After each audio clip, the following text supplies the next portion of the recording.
Halo guys, pagi ini kita mau cari sarapan. Sekalian gue mau sharing sedikit soal motor gue ini setelah 1000 km pertama nih. Dan gue udah ke servis pertama kemarin tuh. Ganti oli, terus servisnya gratis ya.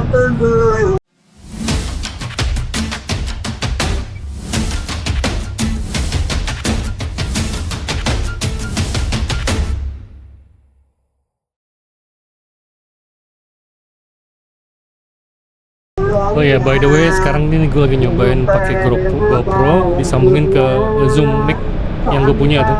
Jadi mudah-mudahan sih backgroundnya jadi jauh lebih bagus audionya.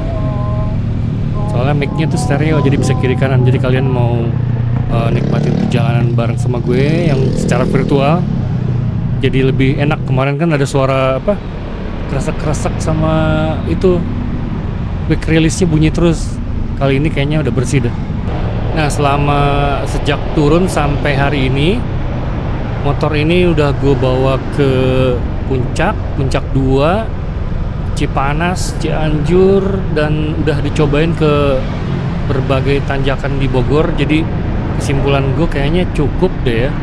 Walaupun waktu di Puncak 2 gue sempet gagal nanjak di tanjakan 1000 ya. Tapi ini juga gara-gara kehilangan momentum, jadi gue terlalu mepet sama call di depan, dan si call-nya itu ngerem pas lagi tanjakan, dan di depan gue ada lubang. Jadi gue nggak mau maksa ini motor, jadi ya bini gue langsung loncat. Jadi kita nggak jatuh, dan motor pas gue gas juga udah nggak bisa naik. Jadi gue pikir ini bukan salah motornya sih ya, cuma ya emang lebih enak sih kalau di upgrade keriannya supaya tenaga bawahnya jadi ngisi. Tapi by the way, segini juga udah lumayan sih. Soalnya kan gue bawanya juga nyantai ya. Jadi gue yang paling suka dari motor ini tuh akselerasinya tuh lembut gitu. Jadi gue bawa lambat pun enak gitu. Sedangkan kan kalau motornya gue sebelumnya kan kalau dibawa lambat tuh dia agak-agak ngejambak-jambak dikit ya, R15, dan dia pakai kopling dan dia nunduk. Jadi gue capek gitu loh kalau jalannya lambat. Oh, ini sekarang jalannya lambat, gue enak tuh bisa nikmatin pemandangan di kiri di kanan. Kecepatan 20, 25 itu nyaman banget gue di sini. Dan gue tuh nggak pernah ngebut. Jadi ini udah cocok sementara ini buat gue. Jadi sebelum gue beli motor ini, gue udah banyak nonton review-review orang di YouTube. Jadi kan ada beberapa yang bisa di highlight tuh. Contohnya tarikan bawahnya emang loyo, terus lampu depan redup, limbung katanya. Dan gue nggak ngerasain soal limbungnya. Jadi limbungnya tuh gimana ya, gue nggak ngerasain limbung soal di motor ini, dan nyaman-nyaman aja ya kalau soal limbung ya. Soalnya kan PR-nya tuh katanya tukang servis Yamaha juga ngomong pasang strut bar katanya yang 2 biji itu tuh, atau pasang performance damper itu loh, kan mahal ya 1, berapa gitu. Mendingan gue upgrade rem kan. Sementara ini sih gue nggak ngerasa limbung sendirian ataupun lagi boncengan. Nah, kalau soal lampu nih emang redup kalau malam nih, jadi gue gak berani cepet, apalagi kalau jalannya nggak ada penerangan dari lampu jalannya. Ini kurang lampunya, jadi gue ditambah lagi kan gue emang pakai kacamata ya, jadi agak kesulitan nih kalau misalnya lampunya dibiarin kayak gini. Tapi yang paling urgent itu rem sih sebenarnya. Jadi rem depannya itu emang feel-nya sih gue suka, dia agak dalam dan lembut, tapi nggak pakem, itu loh masalahnya.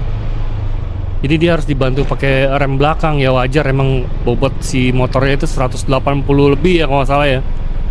Tapi gue rasa bisa harusnya satu rem aja. Jadi rencananya yang paling deket ini kayaknya gue mau ganti selang remnya dulu pertama. Kedua, kaliper depan ini wajib gue ganti ke Brembo kayaknya, yang 4P.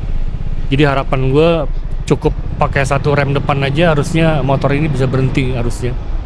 Dan gue kalau diperhatiin sih emang komposisi jalannya tuh banyak di area pegunungan ketimbang di pantai. Walaupun sebenarnya di Indonesia juga di pantai juga jalannya parah juga ya, turun naik dan terjal gitu loh.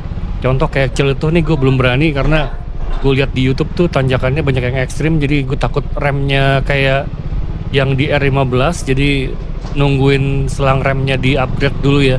Selebihnya kayaknya nggak ada PR yang gimana-gimana lagi sih ya. Soal apa footstep belakang itu kayaknya kalau gue ubah juga culun, kayaknya biarin aja lah, soalnya mentok ke kaki gue. Jadi kalau misalnya kalau yang diboncengnya bini gue sih, gue masih bisa bilang kaki lu angkat atau apa gitu kalau misalnya lagi macet, soalnya emang mentok ke kaki gue. Tapi kalau ngebonceng orang lain yang kebayang nih, kalau ketahan sama kaki dia kan gue bisa jatuh bego tuh gara-gara itu kan. Jadi kayaknya emang gak bakal gue ubah juga itu yang footstep belakang. Apalagi ya, kalau spion gue suka, spionnya tinggi dan bisa lihat semua ke belakang. Walaupun baru ini gue ngalamin spion tuh deket sama muka gue gitu. Biasanya kan jauh ya jaraknya.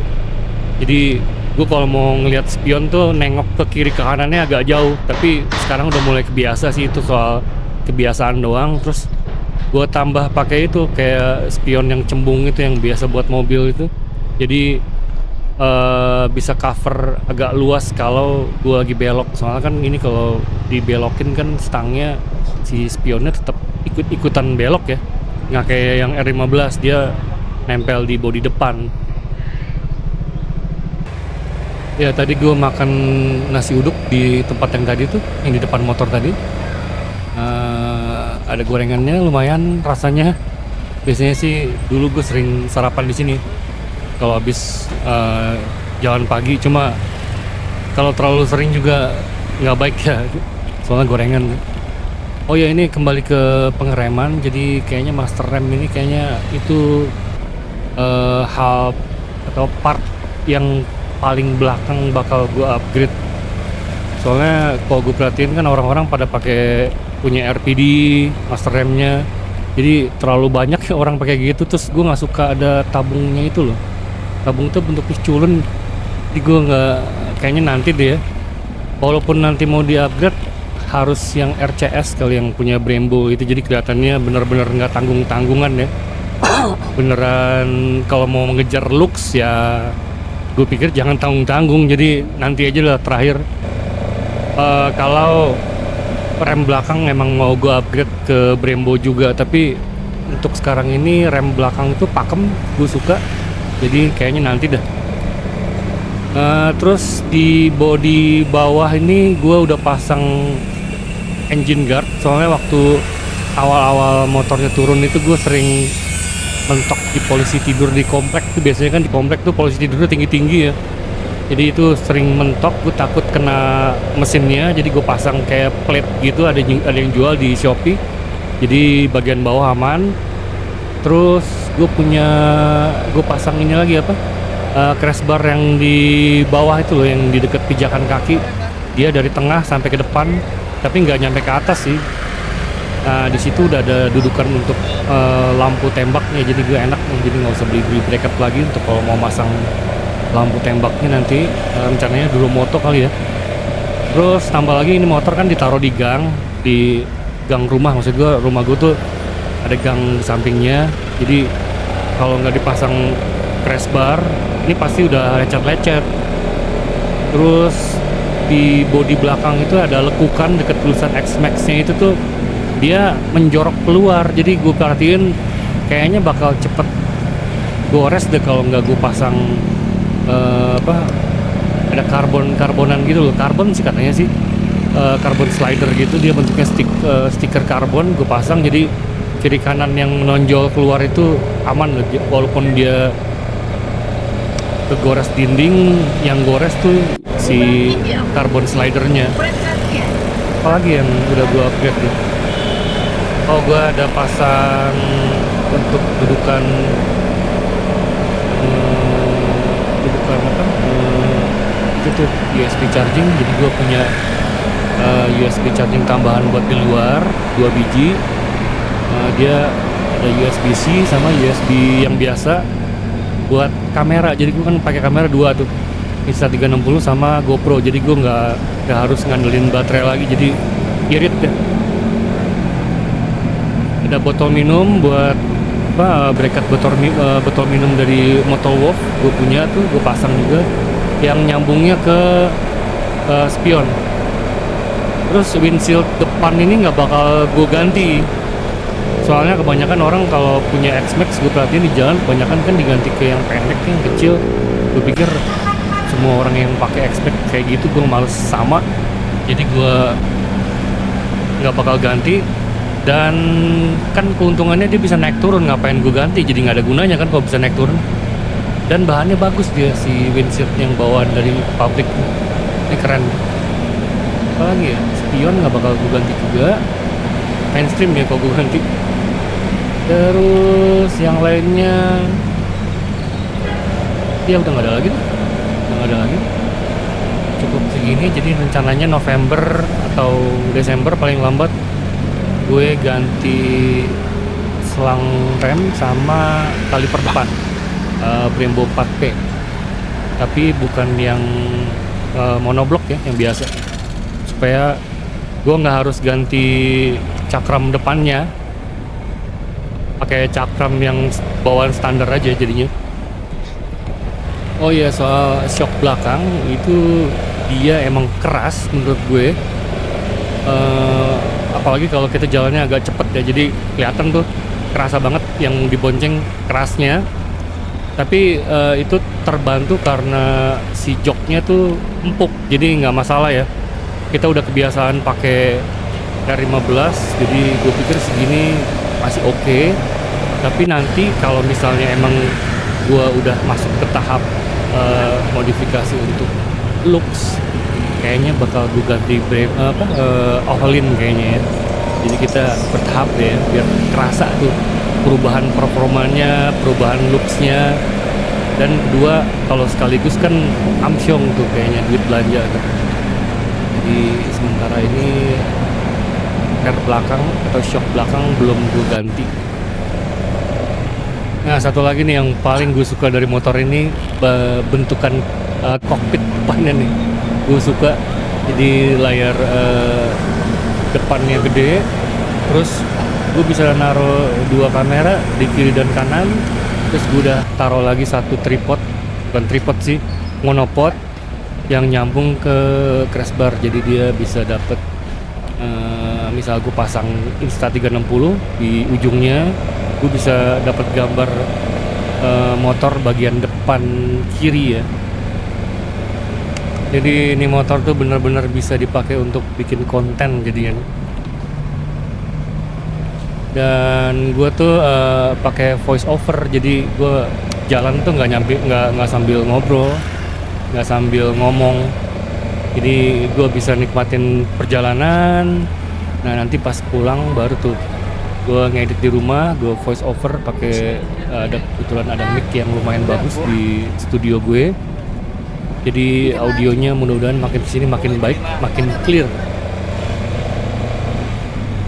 Jadi buat teman-teman yang lagi milih-milih motor nih, mau upgrade ke 250 cc, gue pikir motor ini cukup worth it ya dengan harga 77 juta ya kalau OTR Bogor. Jadi kalau soal limbung tadi gue terangin, gue sih nggak ngerasain, tapi entah ya kalau orang lain. Dan ya cukupan sih. Dan serunya tuh teknologi sekarang kan makin canggih ya, gue ngerasain di motor ini. Jadi banyak tuh modifikasi yang bisa kita lakuin di motor ini. Jadi kayak lu tuh beli motor ini dapat kanvas kosong yang bisa lu otak-atik, lu masukin apa, termasuk ECU segala kalau misalnya lu mau beli ECU-nya. Jadi kalau misalnya mau upgrade lampu ya, kayaknya emang harus ganti ECU supaya aki dan kelistrikannya aman. Soalnya kalau akinya bermasalah, kelistrikan bermasalah, si motor ini nih agak mahal si part ABS-nya. Yang gue nonton di YouTube sih katanya ngaruh ya. Jadi cepet rusak si ABS-nya, itu lumayan mahal tuh buat gantinya kalau dia error. Jadi ECU bisa lo ganti, terus ECU-nya sendiri juga lo bisa tune up sendiri kalau lo ngerti. Tapi kalau nggak ngerti, mending tukang bengkel ya. Jadi kalau di bengkel kan ada mesin dyno-nya, Jadi modifikasinya tuh banyak, jadi kayak punya mainan baru gitu. Kalau motor yang kemarin kan gue emang bener-bener nggak ada modifnya, yang ini pakai aja udah, dan emang nggak terlalu menarik sih itunya apa modifikasinya.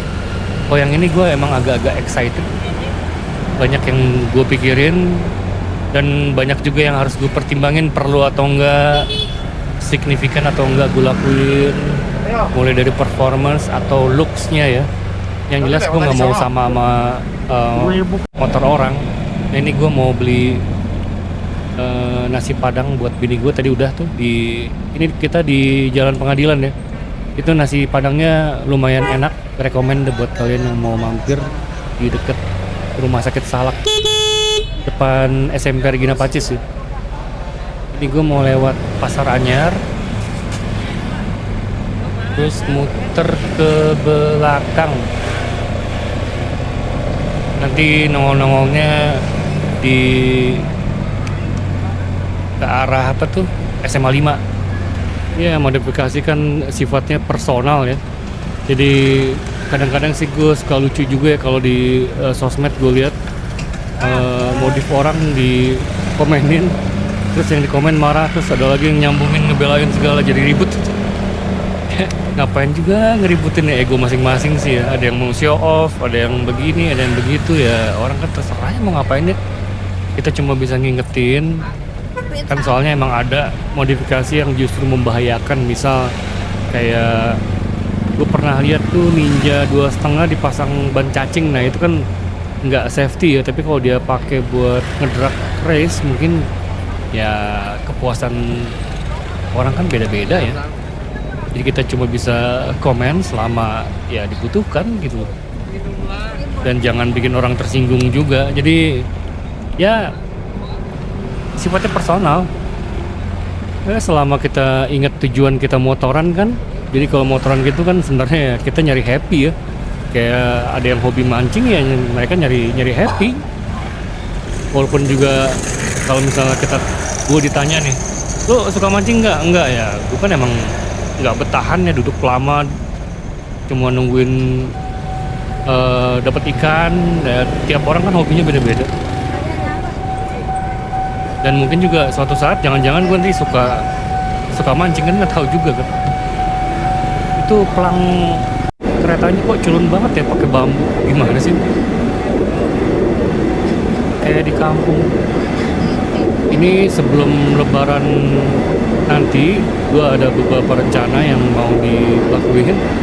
Yang jelas apalagi kalau udah upgrade pengereman nih, dalam waktu dekat mungkin gue mau ke Pangandaran, terus baliknya lewat Ciwidey, terus ke Bandung, istirahat di Bandung sehari atau 2 hari, nggak tahu, kita lihat ntar, kayaknya minggu depan deh, baru balik ke Bogor. Itu pengen nongkrong di, itu namanya lupa gue, tempat nongkrongan di Bandung tuh, lupa gue, selain Ciamplas apa tuh namanya, lupa ya, itulah. Iya Braga, sampai lupa. Iya, gue pengen nongkrong di Braga tapi malam ya. Selama ini kan siang kalau lewat. Nah nanti gue pengen nongkrong malam, jadi nginepnya nanti mungkin sehari 2 hari terus balik ke Bogor kali ya. Nah kalau trip pendek yang jelas habis di upgrade rem, Ciletung udah pasti harus, belum Sawarna dan lain-lain.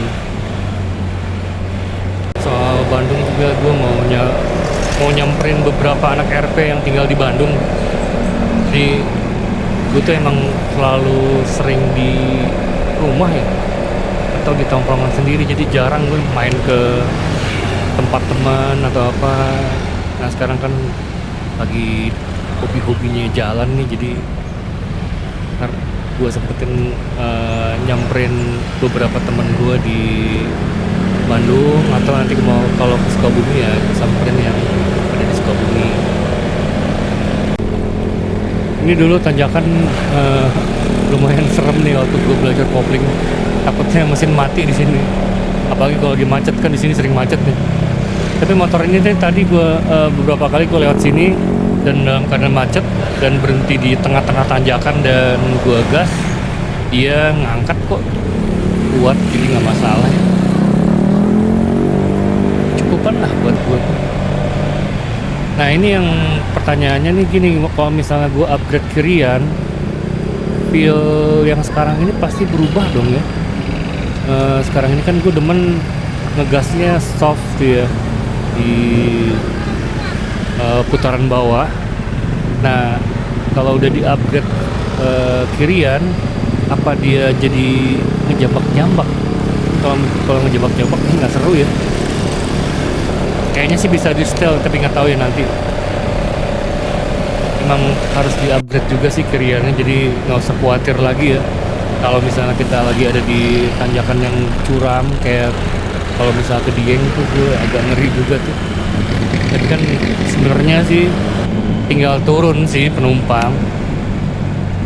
Ya kalau udah di upgrade sih ya nggak usah khawatir ya ke Bromo, ke Dieng. Yang jelas sih rem harus udah aman dulu kan. Gue tuh jadi kepikiran buat bikin vlog harian dalam keadaan di atas motor. Kayaknya enak ya gue ngerasanya.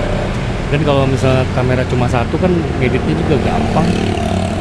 Jadi kalau misalnya touring tuh baru tuh kamera 2 pakai yang 360. Dan ini GoPro dari tadi belum pernah restart tadi 2 kali. Cuma begitu dia restart, repair filenya lancar, nggak kayak waktu ke Cianjur kemarin tuh, waktu gue makan bubur itu restartnya sering dan memory cardnya error akhirnya. Oh hari ini enggak ya, jadi memory cardnya gue ganti terus dipasang baterai. Waktu ke Cianjur tuh gue nggak pakai baterai sama sekali, mungkin dia overheat kali ya. Sekarang sih udah enggak, dan firmware-nya udah gue upgrade juga, walaupun masih tetap bisa pakai power bank atau USB yang di motor sini. Nah ini gue udah nyampe, gue parkirin dulu motornya. Videonya udah sampai di sini dulu ya. Sampai ketemu di video berikutnya. Bye bye.